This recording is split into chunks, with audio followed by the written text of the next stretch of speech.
Il y a une petite musique qui se répand dans les médias mainstream, c'est fait pour nous nuire. Je parle de la France insoumise. C'est de commencer à dire, oui, sur le plan B, ils vont baisser leur froc.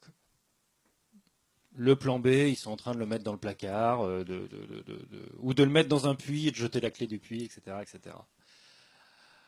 C'est faux. Le plan B est une option tout à fait sérieuse. La France insoumise prévoit sérieusement un plan B. Et la France insoumise prévoit sérieusement un plan A. Désobéir aux traités européens, c'est légal. L'Union européenne n'a pas de souveraineté. Ce n'est pas un État fédéral, ce n'est même pas un État. C'est une organisation internationale, comme les Nations Unies, comme l'UNESCO, etc. L'Union européenne est une organisation internationale.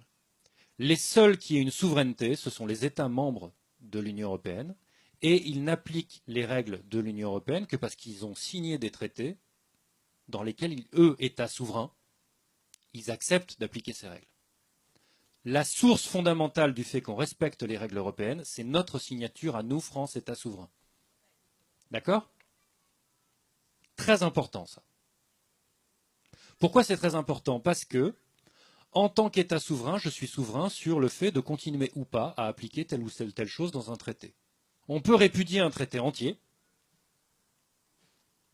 ou on peut répudier telle ou telle disposition en disant ça, j'applique plus. Et ne prendre quelques dispositions et dire ça, j'applique plus, ça s'appelle une option de retrait, un opt-out. Il y a la méthode, par exemple, suédoise.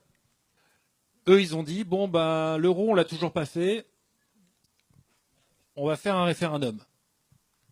C'est 2002 ou 2003, je sais plus. Et la population a voté non. Et là, ils ont fait un truc qui, pour nous, Français, est dingue. Comme le peuple avait voté non, eh ben, ils ont dit non. Voilà.